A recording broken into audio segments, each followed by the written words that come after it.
વંદે માતરમ વિદ્યાર્થીઓ, ધોરણ 11 સાયન્સ કેમેસ્ટ્રીમાં આપણે આજે નવું ચેપ્ટર હાઇડ્રોકાર્બન શરૂ કરવાના છે. ઓર્ગેનિક કેમેસ્ટ્રીનો એક ભાગ છે. હાઇડ્રોકાર્બન ચેપ્ટર એ રસાયણ વિજ્ઞાનના જે પાયાના સિદ્ધાંતો ઓર્ગેનિક કેમેસ્ટ્રી માટેના 12મું ચેપ્ટર શીખ્યા, જેને આપણે કીધું હતું કાર્બનિક રસાયણ વિજ્ઞાનના પાયાના સિદ્ધાંતો, એને બેઝ લઈને આગળ વધેલું ચેપ્ટર છે. એટલે એ ચેપ્ટર તમે બહુ વ્યવસ્થિત નિરાતે સમજાશો અને એ ચેપ્ટર શીખ્યા પછી તમે કેટલીક માહિતીઓ શીખી ગયા છો કે કાર્બનિક રસાયણ વિજ્ઞાન કોને કહેવાય, કાર્બનની 4 સંયોજકતા છે, એટલે કાર્બન 4 બંધ બનાવે છે અને આ બંધ પણ કેટલા પ્રકારના હોય છે એ બંધ વિશે પણ શીખ્યા અને ત્યારબાદ કેટલીક એની અસરો શીખ્યા અને IUPAC નામ શીખ્યા. તો આવી મહત્વપૂર્ણ બાબતો શીખી લીધા પછી આપણે હાઇડ્રોકાર્બન ચેપ્ટર કે જેમાં માત્ર 2 જ તત્વો રહેલા છે, હાઇડ્રોજન અને કાર્બન, એનું નામ જ છે હાઇડ્રોકાર્બન. તો હાઇડ્રોકાર્બન સંયોજન ને બેઝ લઈને ધોરણ 11 સાયન્સમાં આપણે ઘણું બધું આગળ શીખવાનું. તો આ હાઇડ્રોકાર્બન સંયોજન મૂળભૂત રીતે 2 પ્રકારના છે, જેનો ચાર્ટ આપણે આમ જોઈ ગયા છીએ, તેમ છતાં જોઈએ. એક છે સંતૃપ્ત હાઇડ્રોકાર્બન, એટલે કે સેચ્યુરેટેડ. સંતૃપ્ત હાઇડ્રોકાર્બન કોને કહેશું? કે જેમાં માત્ર કાર્બન કાર્બન એકલ બંધ જ આવેલા હોય, જેમાં પાઈ બંધ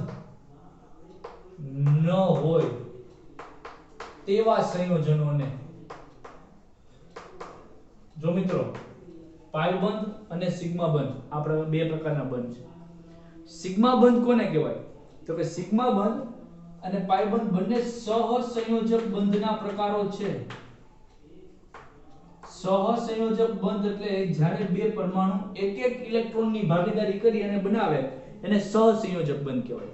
દાખલા તરીકે તમારો કોઈ મિત્ર હોય, એ તમે તમારા મિત્ર સાથે 50-50 રૂપિયાની ભાગીદારી કરો અને 100 રૂપિયાની કોઈ વસ્તુ લ્યો અથવા તો ખાણીપીણીમાં વાપરો, જે કરો વોટેવર, પણ એ તમે 50-50 રૂપિયાની ભાગીદારી કરી એટલે તમે બંને મિત્રોએ સમાન ભાગીદારી કરી અને સમાન ભાગીદારી કરી એટલે એ સહસંયોજક બંધ કહેવાય. એ 50-50 જે 100 રૂપિયા બન્યા એ બંનેના ગણાય. 100 રૂપિયા મારા પણ ગણાય અને મારા મિત્રના પણ ગણાય અને તમે પછી જે ભાગીદારીમાં જે કઈ વસ્તુ લ્યો એ બંનેની સહિયારી ગણાય. એમ જ્યારે 2 પરમાણુ એક ઇલેક્ટ્રોનની ભાગીદારી કરે અને બંધ બનાવે તો એને સહસંયોજક બંધ બને. કોઈ પરમાણુ આવું શા માટે કરે છે? કારણ કે દરેક પરમાણુને અષ્ટક પૂર્ણ કરવું છે.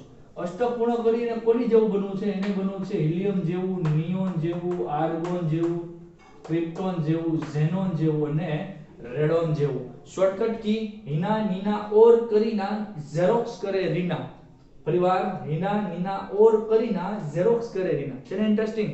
તો આ હિલિયમ, આ નિયોન, આ આર્ગોન, આ ક્રિપ્ટોન, ઝેનોન અને રેડોન આ નિષ્ક્રિય વાયુ છે, જેમાં બાહ્યતમ કક્ષામાં 8 ઇલેક્ટ્રોન છે, અષ્ટક પૂર્ણ છે. દરેક તત્વને એની જેવું બનવું છે અને એની માટે આ આખા આવર્ત કોષ્ટકમાં રહેલો દરેક તત્વ યેન કેન પ્રકારે, કયા પ્રકારે? યેન કેન પ્રકાર. શું કરે?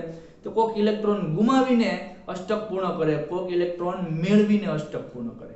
તો જેઓએ ઇલેક્ટ્રોન ગુમાવી દીધા છે એ બધા ધાતુ છે, જે ઇલેક્ટ્રોન મેળવીને અષ્ટક પૂર્ણ કરે છે એ અધાતુ છે. યાદ રાખવા માટેની શોર્ટકટ કી છે અમેધામુ.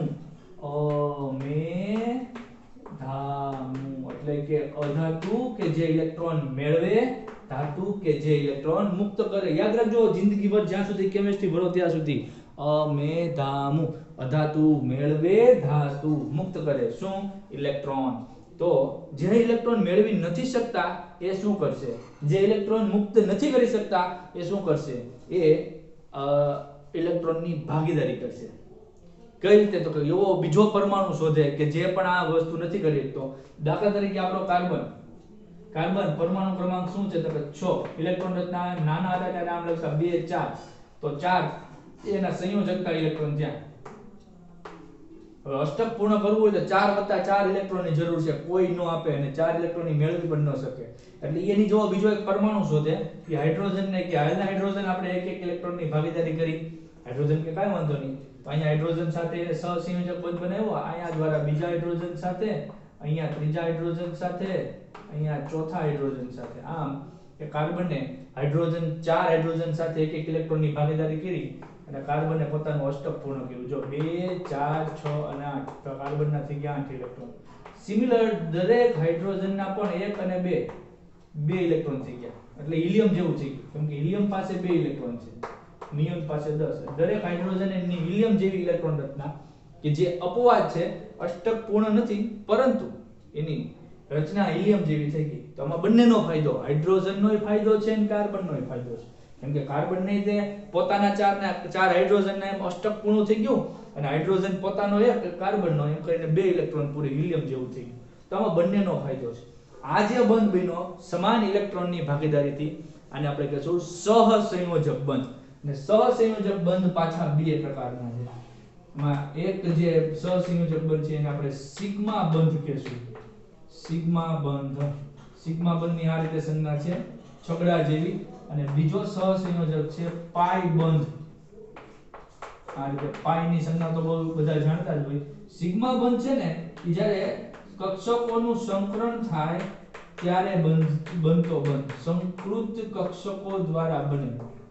એટલે કે જ્યારે કક્ષકો સંકરણમાં ભાગ લે અને સહસંયોજક બંધ બનાવે ત્યારે, જ્યારે કોઈ કક્ષક સંકરણમાં ભાગ નથી લેતી એવી કક્ષકો એટલે કે બિન સંકૃત કક્ષકો દ્વારા બનતો બંધ. બિન સંકૃત કક્ષકમાં જે ઇલેક્ટ્રોન રહેલો હોય ને એ જ્યારે બંધ બનાવશે, આ યાદ રાખવા માટે છે, આ કોઈ વ્યાખ્યા નથી. અને જ્યારે સંકરણ એટલે શું, જો મારી વાત સાંભળો કે અલગ અલગ કક્ષકો જ્યારે જોડાય ભેગી થાય ત્યારે જે બને સંકરણ કહેવાય. જો મારો હાથ છે એની પાંચે આંગળીઓ જો બધા તમે તમારા હાથની આંગળીઓ જોજો, અંગૂઠો, આંગળી, આ ટકલી આંગળી, બરોબર, thumb, pointer, big man, ring man અને પિંકી. આ ટકલી આંગળીને ઇંગ્લિશમાં પિંકી કહેવામાં આવે. તો દરેકની ઉર્જા અલગ છે, દરેકની શક્તિ અલગ છે. કોકને તમે અંગૂઠો મારજો, કોકને આ ટકલી આંગળી મારજો, તમને ખબર પડી જાય કે અંગૂઠાની તાકાત જાજી છે. પરંતુ તમે હવે આ પાંચે આંગળીને ભેગી કરીને બનાવો પંચ, ઘૂસતો, મૂકો, જે ક્યાં બોલો તો એની તાકાત જોઈજો કેવી જોરદાર. આને સંકરણ થયું કહેવાય. અલગ અલગ ઉર્જાવાળી અને અલગ અલગ જાડાઈ પાતળાઈ આકારવાળી આંગળીઓ ભેગી થઈને આ સંકરણ થયું કહેવાય. હવે આની ઉર્જા જોઈજો વધી ગઈ. હવે જે સંકરણ થયું હોય, જ્યારે આ રીતે એસ કક્ષક, પી કક્ષક, ડી કક્ષક આ રીતે ભેગી થાય અને જે સંકરણ કરે એની ઉર્જા વધારે થાય. અને એની ઉર્જા વધારે થાય અને એ સંકૃત કક્ષકો જેની ઉર્જા વધુ છે એ જો બંધ બનાવવામાં ભાગ લે તો એ બંધ કેવો બને? મજબૂત બંધ બને. જેથી કરીને સિગ્મા બંધ #મજબૂત છે. સિગ્મા બંધ કેવો છે? મજબૂત. અને આવી રીતે જ્યારે જેને સંકરણમાં ભાગ નથી લીધો એવી કક્ષક, જો આપણી પાસે આટલી આંગળીઓ છે એમાં તમે એક આંગળીને બહાર રાખો તો આની ઉર્જા વધારે થાય, આ ભાગની કે અંગૂઠાની ઉર્જા વધુ થાય. ટ્રાય કરો ને, આ તમને મારવામાં અને અંગૂઠો મારો, ખબર પડી જાય અંગૂઠાની ઉર્જા ઓછી થાય. તો અમુક કક્ષકો છે એ સંકરણમાં ભાગ ન રહે, એ નાઈટ બારી રહે, પણ ઈ સહસંયોજક બંધ તો બનાવી જ શકે. ઈ કક્ષકના ઇલેક્ટ્રોન એક ઇલેક્ટ્રોનની ભાગીદારી કરી જ શકે, પણ એ દ્વારા જે બંધ બને છે ને એ એટલો બધો મજબૂત નથી બનતો, એ નિર્બળ બને છે. અને એ નિર્બળ સહસંયોજક બંધનું નામ જ પાઈ બંધ છે. નિર્બળ સહસંયોજક બંધનું નામ જ પાઈ બંધ છે અને મજબૂત સહસંયોજક બંધનું નામ જ સિગ્મા બંધ છે. તો આ સિગ્મા અને પાઈ બંધ, તો જ્યારે પાઈ બંધ ન આવેલા હોય એટલે કે નબળા સહસંયોજક બંધ આવેલા જ ન હોય એવા સંજોગોમાં એ નબળો બંધ તૂટવાનો નથી. એવા સંજોગોમાં એ સંયોજનો સંતૃપ્ત થઈ ગયા. અને આ સંતૃપ્ત હાઇડ્રોકાર્બન કોણ છે? એ છે આલ્કેન સંયોજનો. કોણ છે? આલ્કેન. ધોરણ 10 માં તમે આલ્કેન સંયોજનો વિશે થોડો પરિચય મેળવો તો. મારે તમને આ બધી વાત પાઈ બંધ સમજાવવા માટે કરવી પડી. અહીંયા મેં અગાઉની જે કાંઈ પણ વાત કરી એ પાઈ બંધ શું છે એ સમજાવવા માટે કરી. બીજા ક્રમે આવે છે અસંતૃપ્ત હાઇડ્રોકાર્બન.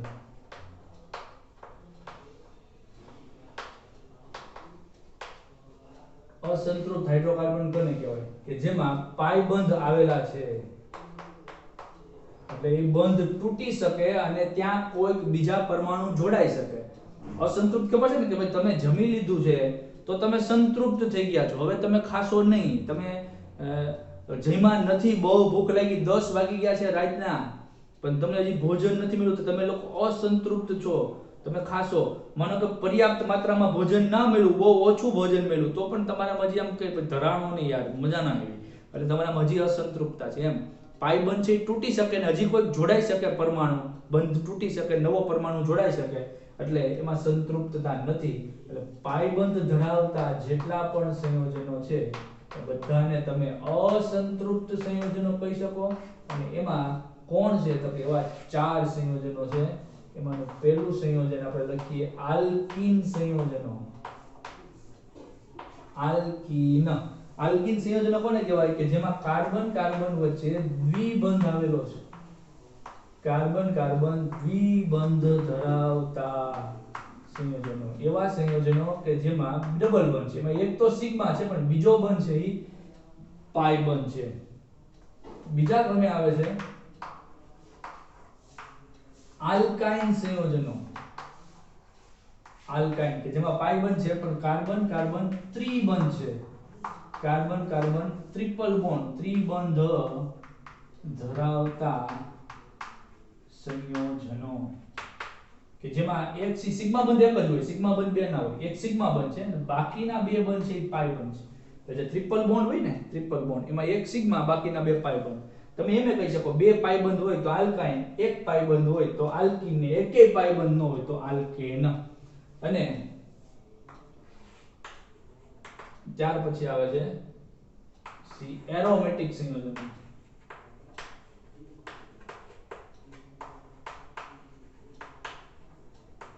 એરોમેટિક અથવા તો તમે એમ કહી શકો એરીન સંયોજનો. એરોમેટિક અથવા તો એરીન હાઇડ્રોકાર્બન. આની લાક્ષણિકતા છે ખાસ એરીન હાઇડ્રોકાર્બનની. આ જે ત્રણેય છે તમે એને એલિફેટિક ભાગમાં પાડી શકો. અસંતૃપ્ત ને સંતૃપ્ત ને એલિફેટિક. પેલો બીજો અલગ ભાગ છે એરોમેટિક. આ જે સંયોજનો છે એરોમેટિક સંયોજનો, એ સંયોજનો ચક્રીય છે. પેલું બધા ચક્રીય છે. બીજું એકાંતરિત પાઈ બંધ ધરાવે. અને આ પાઈ બંધમાં રહેલા ઇલેક્ટ્રોન એટલે કે પાઈ ઇલેક્ટ્રોનની સંખ્યા કેટલી હોય? તો પાઈ ઇલેક્ટ્રોનની સંખ્યા હોય છે 4n+2 જેટલી. જ્યાં n બરાબર 0 1 2 3 4 5. માનો n બરાબર 0 મૂકો જોઈએ. 4 * 0 એટલે 0 + 2 એટલે 2 પાઈ ઇલેક્ટ્રોન. 1 મૂકો જોઈએ. n બરાબર 4 * 4 + 2 એટલે 6 પાઈ ઇલેક્ટ્રોન. n બરાબર 2 મૂકો તો 4 * 2 8 + 2 એટલે 10 પાઈ ઇલેક્ટ્રોન. હવે તમે જો 2 + 4 એટલે 6 + 4 એટલે 10. હવે 3 મૂકશો એટલે 14 આવશે. 4 4 નો વધારો 14 પાઈ ઇલેક્ટ્રોન. પછી પાછા 4 વધારો 18, પછી 22. આમ આટલા પાઈ બંધ હોય ને આટલા પાઈ ઇલેક્ટ્રોન હોય તો આ ત્રણ વસ્તુ લાગુ પડે એને એરોમેટિક સંયોજનો કીધા. પેલું ચક્રીય હોય, એકાંતરિત એટલે કે એક પાઈ બંધ હોય પછી ન હોય, પછી પાછો પાઈ બંધ હોય પછી ન હોય, અને પાઈ ઇલેક્ટ્રોનની સંખ્યા એટલી હોય. જો આ જે વાત કરનાર હતા ને વૈજ્ઞાનિકનું નામ હતું યુકેલ. યુકેલનો નિયમ છે. યુકેલ અડધો યુકેલ. યુકેલના નિયમ મુજબ છે. તો મૂળભૂત આટલા સંયોજનો છે. એમાં જે તમે આ ત્રણ જોયા ને, આ આલ્કેન, આલ્કીન અને આલ્કાઇન, આ સંયોજનોને એલિફેટિક સંયોજનો કહેવામાં આવે છે. શું કહેવામાં આવે છે? એલિફેટિક. અને ઓલો એરીન એટલે એરોમેટિક સંયોજન. શું ફરક છે ભાઈ એલિફેટિક અને એરોમેટિક? આ એલિફેટિક સંયોજનોને તમે પેલા પોર્સેલિનની કાચ ઉપર, પોર્સેલિન તમે જોયું છે? તમે ઘરે જે કપ કાચનો આવે છે, રકાબી જે આવે છે, એ પોર્સેલિન છે. તો પોર્સેલિનની સપાટી પર લઈ અને આને ગરમ કરો તો આ ધુમાડા વગરની જ્યોતથી બળે.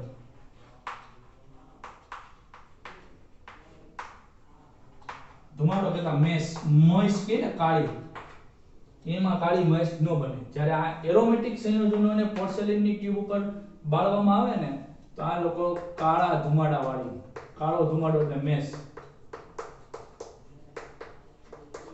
એ મહેશ વાળી જ્યોતથી બળે. તો તમે લેબની અંદર તમને કોઈ રસાયણ આપવામાં આવે તો તમારી પોર્સેલિનના ટુકડા હોય એની માથે લેવાનું અને બર્નર ઉપર રાખીને ગરમ કરવાનું. કાળા ધુમાડાના ગોટા થાય ને તો સમજી લેવાનું કે એરોમેટિક સંયોજન છે. ન થાય તો એ એલિફેટિક છે. એટલે કે આલ્કેન પણ હોઈ શકે, આલ્કીન પણ હોઈ શકે અને આલ્કાઇન પણ હોઈ શકે. આ આલ્કેન સંયોજનો છે એના પણ તમે પેટા પ્રકાર પાડી શકો, ચક્રીય અને બિનચક્રીય.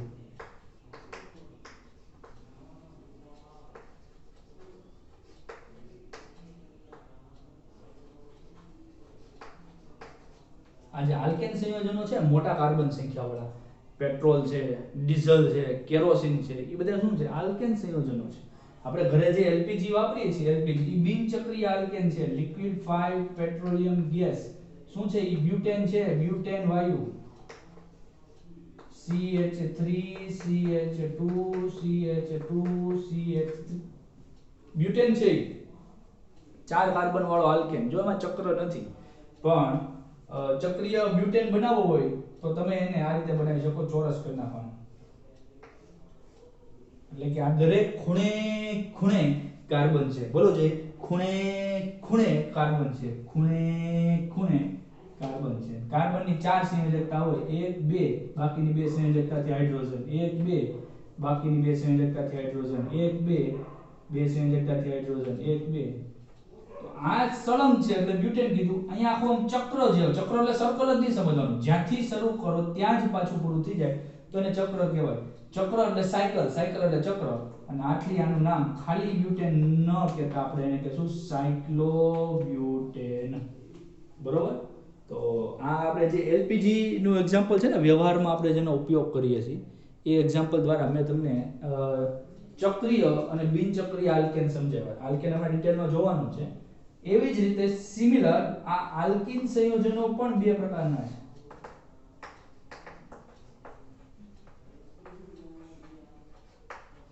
બિનચક્રીય અને ચક્રીય. તો બિનચક્રીય આલ્કીન છે, હું ચાર કાર્બન વાળું લઉં તો CH3 CH2 CH double bond આવ્યો, જોઈન્ટ ડબલ બોન્ડ, દ્વિબંધ આવ્યો ને, દ્વિબંધ આવે એટલે આલ્કીન સંયોજનો છે. તો આમાં આલ્કીન જો નામમાં જ આવે છે ઈન, આલ્ક વત્તા ઈન, અહીં નામમાં જ આવે છે એન, આલ્કેન, બ્યુટેન, બ્યુટેન. તો ચાર કાર્બન છે, બ્યુટઇન લગાડવાનું, બ્યુટઇન નામમાં જ આવે છે ને, બ્યુટઇન, ચાર કાર્બન એટલે બ્યુટ અને એમાં ઈન લાગે. એમ ચક્રીય સંયોજનો છે અને એમાં માનો કે પાઈ બંધ હોય, માનો કે ચાર કાર્બન જ છે અને અહીંયા હું ડબલ બોન્ડ કરી નાખું, આ ડબલ બોન્ડ થઈ ગયા. કઈ શું કરવાનું છે ભાઈ? ચોરસ ચતુષ્કોણ નથી જોવાનું. અહીંયા ખૂણે ખૂણે કાર્બન મૂકી દેવાના. ઘટતી સંયોજકતા હાઇડ્રોજન 1 2 બંધ છે, 3 4, 1 બંધ 2 બંધ 3 બંધ, આ 4 બંધ, 1 બંધ 2 બંધ 3 બંધ, આ 4 બંધ, 1 બંધ 2 બંધ 3 ને 4. બરોબર? તો આ ચક્રીય છે, આ બિનચક્રીય છે. તો ચક્રીય છે ત્યારે એનું નામ લખશું આપણે સાયક્લોબ્યુટીન. શું લખશું? સાયક્લોબ્યુટીન. અને આલ્કાઇન સંયોજનો છે એ ચક્રીય જોવા મળતા નથી. આલ્કાઇન સંયોજનો માત્ર ને માત્ર બિનચક્રીય સ્વરૂપે જોવા મળે છે. તો આપણે આ હાઇડ્રોકાર્બન કેટલા પ્રકારના છે એનું વર્ગીકરણ સમજવાનો પ્રયત્ન કર્યો. એક એક ઉદાહરણ જોયું. એક એક ઉદાહરણ એટલે જોયું કે આપણે જે પ્રસ્તાવનાઓની વાત કરી રહ્યા છીએ. હવે તો આપણે જેટલા જ પ્રકારના આલ્કેન છે બધા જ આલ્કેન જોવા છે, જેટલા પ્રકારના આલ્કીન છે બધા જ આલ્કીન જોવાના છે, જેટલા પ્રકારના આલ્કાઇન છે બધા જ આલ્કાઇન સંયોજનો જોવાના છે. એટલે વારાફરતી વારા દરેકને આપણે સમજતા જાય ને પછી આગળ વધીએ. તો ચાલો આપણે સૌપ્રથમ બેઝિક આલ્કેન સંયોજનો સમજીએ. હવે આપણે આલ્કેન સંયોજનો, આલ્કીન સંયોજનો અને આલ્કાઇન સંયોજનો શીખતા પહેલા કાર્બનની સંખ્યાને આધારિત જે નામ છે એ સમજીએ. કે ધારો કે કાર્બનની સંખ્યા 1 2 3 4 હોય તો એના આધારિત એનું નામ શું થાય? હવે સામાન્ય રીતે એનું નામ થાય છે આલ્ક. શું નામ થાય છે? આલ્ક.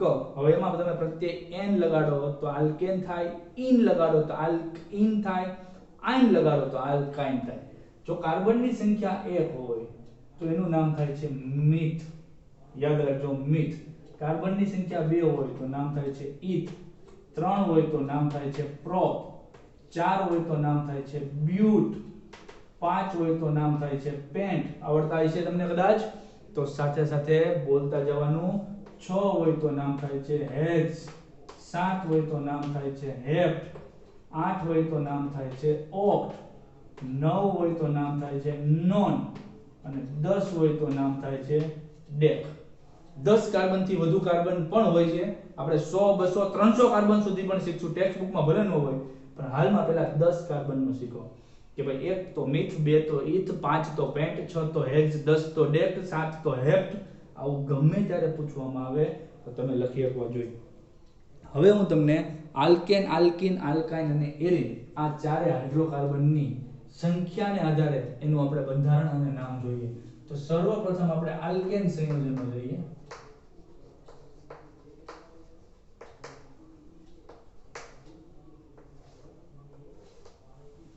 આલ્કેન સંયોજનો કે જેમાં નામની પાછળ તમે લગાડશો n પ્રત્યય.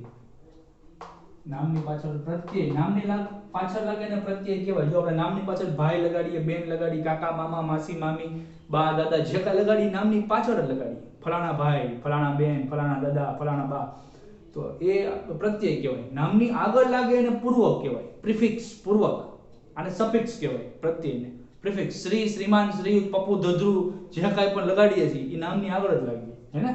મિસ્ટર, મિસિસ જે કાંઈ લગાડી નામની આગળ તો એ પૂર્વક કહેવાય. અહીંયા પ્રત્યય નામ જોડ્યા કાર્બનને અનુરૂપ. તો આપણે બંધારણ દોરીએ પહેલા. આ આલ્કેન સંયોજનોનું સામાન્ય સૂત્ર થાય છે CnH2n+2. આ સામાન્ય સૂત્ર યાદ રાખજો. એટલે કે કાર્બનની સંખ્યા, જો ભાઈ હાઇડ્રોકાર્બન જ છે, બે જ તત્વો છે આપણી પાસે. આપણી પાસે એક તો કાર્બન છે અને બીજું હાઇડ્રોજન છે.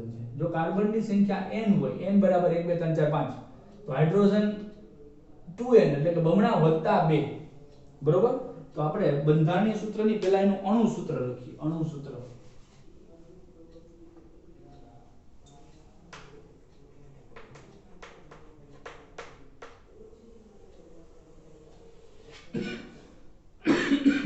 અણુસૂત્ર અને ત્યારબાદ એનું નામ લખીએ. આટલી વસ્તુ તો કરીએ. બંધારણીય સૂત્ર પછી લખીએ. ચાલો કાર્બનની સંખ્યા 1 લખો તો અહીંયા 1 2 કા 2 વત્તા 2 2 ને 2 4 એટલે કાર્બન 1 હાઇડ્રોજન 4. તો મિથ, એક કાર્બન એટલે મિથ વત્તા n લગાડો એટલે મિથેન. સામે જોતા જાજો, મિથ વત્તા n એટલે મિથેન. કાર્બનની સંખ્યા 2 મૂકો, C2 2 ગુણ્યા 2 2 4 ને 2 6 એટલે C2 હાઇડ્રોજન 6. તો 2 કાર્બન એટલે ઇથ વત્તા n એટલે આનું નામ થયું ઇથેન. કાર્બનની સંખ્યા 3 મૂકો, C3 હાઇડ્રોજન કેટલા થયા? 3 ગુણ્યા 2 3 2 6 ને 2 8 H8 C3H8. સામાન્ય સૂત્ર જોતા જજો. સાસુ સામાન્ય સૂત્ર એટલે સાસુ સામાન્ય સૂત્ર. તો C3H8 પ્રોપ વત્તા n એટલે પ્રોપ n. સંધિ જોડવાની ગુજરાતી આવડે છે. કાર્બનની સંખ્યા 4 C4 હાઇડ્રોજન 4 2 8 ને 2 10 એટલે બ્યુટેન. બહુ સરળ રીતે તમને કહી દઉં. આની કરતા અહીંયા જો CH2 હોય તો એક કાર્બન ને 2 હાઇડ્રોજન વધ્યા. અહીંયા જો એક કાર્બન હોય તો 2 ના 3 છે, હાઇડ્રોજન 2 વધ્યા, 6 ને 2 8, પાછા 2 વધ્યા, 8 ને 2 10, પાછા 2 વધારો 12 અને એક કાર્બન વધારો C5H12. CH2 નો વધારો કરીએ છીએ. પરિવાર જોજો, એક કાર્બન વધારીએ છીએ, 2 હાઇડ્રોજન વધારીએ. એમ જ આવે. મુકતા જતો ને 5 મૂકો તો C5 હાઇડ્રોજન 5 તો 10 ને 2 12 થઈ ગયા. 5 કાર્બન એટલે પેન્ટ વત્તા n એટલે પેન્ટેન. પછી 6 કાર્બન હાઇડ્રોજન 2 વધારવાના 14 હેક્સ. જોજો નામ સામે 6 કાર્બન એટલે હેક્સ વત્તા n એટલે હેક્સેન. 7 કાર્બન C7 2 હાઇડ્રોજન વધારો 16 હેપ્ટ કહેવાય. 7 એટલે હેપ્ટ. જો સામે લખ્યું હેપ્ટ વત્તા n એટલે હેપ્ટેન. 8 કાર્બન એક કાર્બન હજી વધારો 2 હાઇડ્રોજન વધારો 18 CH18. બાકી સામાન્ય સૂત્ર યાદ રાખી દેવાનું CnH2n. 8 8 2 16 ને 2 18 થઈ ગયા. તો 8 કાર્બન એટલે ઓક્ટ વત્તા n એટલે ઓક્ટેન. 9 કાર્બન મૂકો C9 હાઇડ્રોજન 18 ને 2 20 કરો એટલે આ નોન જો લખ્યું 9 કાર્બન એટલે નોન વત્તા n એટલે નોન n. અને 10 કાર્બન અટકીએ જે આગળ જાશું અને અહીંયા થાય 22 એટલે કાર્બનની સંખ્યા કરતા હાઇડ્રોજન બમણા વત્તા 2 અને 10 એટલે ડેકેન. તો આ આપણે આલ્કેન સંયોજનોના નામ જોયા કે જેમાં કાર્બન કાર્બન સિંગલ બોન્ડ છે. આલ્કેનમાં શું છે? હેશટેગ બધા જ કાર્બન સાથે એકલ બંધથી જોડાયેલા છે. અહીંયા પાઈ બંધ નથી. અહીંયા બધા જ કાર્બન એકબીજા સાથે એક જ બંધથી જોડાયેલા છે તથા દરેક કાર્બનનું સંકરણ sp3 છે. અહીંયા sp3 સંકરણ એટલે શું એ આપણે ટૂંક સમયમાં જોશું, જોઈ ગયા છીએ. આ બધા જ સંયોજનો બિનચક્રીય છે એટલે કે અહીં તે ચક્ર ધરાવતા નથી, બિનચક્રીય સંયોજનો છે. તો આ આપણે અણુસૂત્રો જોયા. ત્યાર પછી બંધારણીય સૂત્ર પણ જોવા પડશે.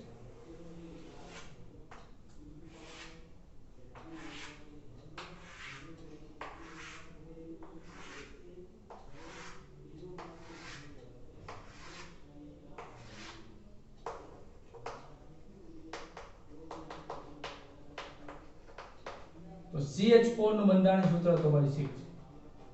C2H6 નું બંધારણીય સૂત્ર કેમ થાય? જો એક કાર્બન છે એ ચાર સંયોજકતા ધરાવે. એવા બે કાર્બન છે, 1 અને 2, ચાર સંયોજકતા. જેમાં કાર્બન છે કાર્બન આરે જોડાયેલો છે. હાલો એક તો બંધ થઈ ગયો. બાકી આ કાર્બનના 1 2 3 બંધ, બાકીના ચોથો. આ કાર્બનનો પણ 1 2 3 ને 4, બરોબર. અને બાકી ઘટતી સંયોજકતાના હાઇડ્રોજન મૂકી દો. તો આનું થયું બે કાર્બન ને 6 હાઇડ્રોજન. બંધારણ થયું કેવું?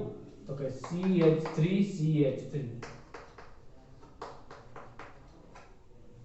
C2H6 એનું અણુસૂત્ર છે, એનું બંધારણીય સૂત્ર. આ ખોલેલું બંધારણીય સૂત્ર. ત્રણ કાર્બન છે, ત્રણેય કાર્બન એકબીજા સાથે જોડાયેલા છે. 1 2 3 થઈ ગયા. હવે કાર્બનની ચાર સંયોજકતા હોય તો એમાંની આ એક સંયોજકતા પૂરી, આ 2 આ 3 અને 4. આ કાર્બનની પૂરી. વચ્ચે કાર્બનમાં 1 2 છે, આ 3 4. આ કાર્બનમાં 1 2 3 અને 4. ઘટતી બાકીમાં હાઇડ્રોજન મૂકી દો. અહીંયા હાઇડ્રોજન 1 2 3 4 5 6 7 અને 8 થઈ ગયા. C3H8. બાકી આમ લખો તો CH3, વચ્ચે CH2 અને છેડે CH3. છેડાના ભાગે છે CH3 હશે, યાદ રાખી લો. છેડાના ભાગે CH3, વચ્ચે આવશે CH2. છેડાના ભાગે CH3, વચ્ચે આવશે CH2. ચાલો ચાર કાર્બન છે તો છેડો CH3, બીજો કાર્બન CH2, ત્રીજો કાર્બન CH2, ચોથો કાર્બન છેડો આવ્યો એટલે CH3. આ બ્યુટેન નું સ્ટ્રક્ચર થયું. CH3 CH2 CH2 CH3. Pentane નું સ્ટ્રક્ચર, પાંચ કાર્બન, બે છેડાના કાર્બન CH3, વચ્ચે ત્રણ વખત CH2. CH3 CH2 CH2 CH2 અને પાંચમો કાર્બન. પહેલો અને પાંચમો CH3. હવે અહીંયા તમે ટૂંકમાં લખવું હોય ને આને ટૂંકમાં તો વચ્ચે ત્રણ વખત CH3 આવે. જોજો તો પેલો CH3, વચ્ચે ત્રણ વખત CH3 આવે ને એટલે કૌંસ કરીને બાદ ત્રણ વખત લખી દેવાય. એનો અર્થ એમ કે ત્રણ વખત CH2 આવી ગયું એટલે બધું લાંબુ લાંબુ નથી લખવું. પછી છેડાનો CH3 કાર્બન ગણો 3 4 5, પાંચ થઈ ગયા. હાઇડ્રોજન ગણો 3 દુ 6 ને 3 9 ને 3 12. રેડી?